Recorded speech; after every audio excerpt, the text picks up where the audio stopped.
Bon, aujourd'hui les gars, c'est 4 animés de romance du moment et j'espère qu'ils vont vous plaire. En règle générale, après une vidéo anime de romance, c'est souvent les litchi, mais là je sais pas trop, à vous de me dire en commentaire. J'avoue qu'en ce moment il fait très chaud, du coup je vais éviter de faire une introduction trop longue et celle-ci terminée, c'est parti pour les 4 animés de romance à voir absolument. Après un long moment passé à se découvrir l'un l'autre, Amane Fujimiya et Mahiru Shina ont finalement fait un pas en avant vers une nouvelle relation. Peu à peu, une véritable complicité et un attachement réciproque se sont imposés, et tandis que Mahiru soutient Amane face à ses souvenirs douloureux, ce dernier lui apporte en retour une chaleur bienveillante qu'elle n'a jamais connue auparavant. Suite aux festivités de fin d'année et à la journée sportive du lycée, le temps passe rapidement et les vacances d'été approchent à grands pas. L'occasion pour les deux amoureux de passer du temps chez les parents d'Amane, où Mahiru va, pour la première fois, profiter d'un doux moment en famille. Qui dit été dit aussi festival, un bon prétexte pour continuer à approfondir leur relation. The Angel Next Door est un anime en cours de parution avec 12 épisodes de prévus que vous pouvez retrouver directement sur Crunchyroll. Le studio Project No. 9 est sur le projet et je pense que tout le monde les connaît étant donné qu'ils ont travaillé sur la saison 1 et sur Bottom Tier Character par exemple. Pour en revenir à l'animé, je vous avoue personnellement je m'attendais pas du tout à une saison 2 et j'en suis très heureux. Pour ce qui est de l'animation, elle est toujours pas mal, l'histoire est tout aussi sympa, et les personnages toujours aussi attachants. Du coup si t'étais pas au courant qu'il y avait une saison 2, bah du coup n'hésite pas, et fonce. Au commencement, seul l'hiver existait, être solitaire, figé dans un froid sans fin. Cette solitude pesait pourtant sur son cœur de givre. Il décida alors de se délester d'une part de lui-même, donnant naissance au printemps. Mais la terre réclamait davantage, la chaleur de l'été et les teintes flamboyantes de l'automne. Ainsi virent le jour les 4 saisons, chacune porteuse d'une naissance singulière. Dès lors, les dieux ont confié aux humains le soin de préserver cet équilibre, et se charger de cette mission devinrent les agents des 4 saisons. Il y a 10 ans, Inagi Kokayo, l'agente responsable du printemps, a disparu sans laisser de traces, emportant avec elle la douceur et l'élan du renouveau qui rythmait la terre. À son retour, elle découvre un pays ravagé par un climat chaotique, ayant oublié la tendresse qui autrefois suivait l'hiver. Décidée à rétablir au plus vite l'ordre saisonnier, elle se heurte toutefois à des résistances. Dans l'ombre, un complot se trame pour l'empêcher d'accomplir sa mission. Agent of the Four Seasons est un anime en cours de parution avec 14 épisodes de prévus que vous pouvez retrouver directement sur Crunchyroll comme d'habitude. Le studio 8 est sur le projet, je pense que tout le monde les connaît avec des petits animés du genre SNK, Vinland Saga, etc. Je rigole quand je dis petit animé.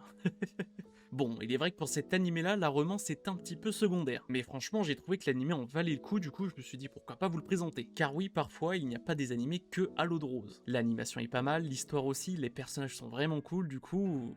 obligé. Pour ceux qui n'apprécient pas trop les romances directes, hop ça pète, bon bah là franchement, cet animé-là est fait pour vous. Donc n'hésite pas et fonce. J'en profite pour faire une petite pause dans cette vidéo pour vous inviter à vous abonner, activer la cloche pour rester averti des prochaines sorties vidéo, à commenter et liker, ça aide à développer la chaîne.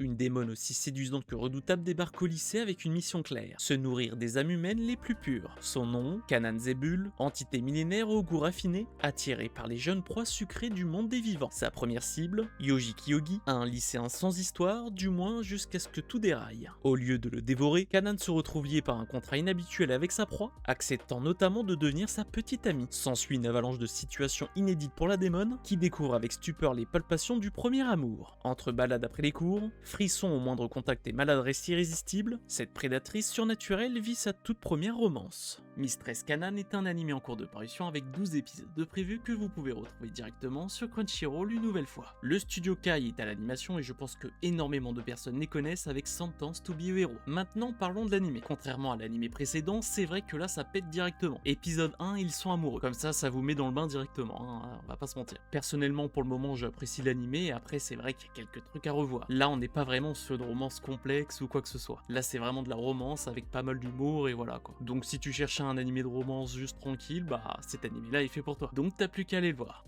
Dans un monde où tout lui réussit trop facilement, le prince héritier Cecil Glow Alphonstar s'ennuie ferme. Vif d'esprit et naturellement brillant, rien ni personne ne parvient à éveiller sa curiosité jusqu'à l'arrivée de Bertia Evil Noches, sa fiancée imprévisible et autoproclamée méchante de service. Convaincue d'avoir été réincarnée dans un jeu vidéo qu'elle connaît par cœur, Bertia s'est donné pour mission de saboter l'histoire d'amour entre Cecil et l'héroïne. Persuadée que son destin est de périr tragiquement, comme toute bonne antagoniste qui se respecte, elle enchaîne les tentatives maladroites pour jouer les vilaines, sans se douter qu'à chaque manigance, c'est surtout sa sincérité et sa générosité qui transparaissent. Derrière ses plans foireux et ses grands discours, Bertia ne fait que bouleverser le quotidien trolliste de Cécile. Pour la première fois, le prince découvre l'imprévu, l'étrangeté et peut-être même l'amour. An Observation Log, etc. est un anime en cours de parution avec 12 épisodes de prévus que vous pouvez retrouver sur Crunchyroll. Je pense que dans pas longtemps, je vais arrêter de dire les plateformes, je vais juste dire ouais, les 4 animés que je vous présente, c'est des Crunchyroll les. Bref, pour en revenir à l'animé maintenant. À l'animation, c'est le studio Hachi Productions, et si ça vous dit rien, ils ont travaillé sur The Holy Grail of Iris. Je sais pas si ça vous dit quelque chose, moi oui, personnellement.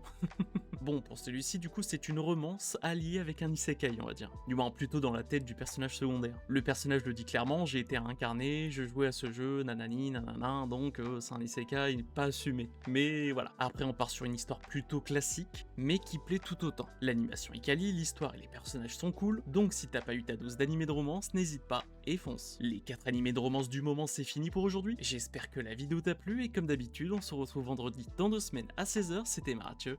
Ciao ciao.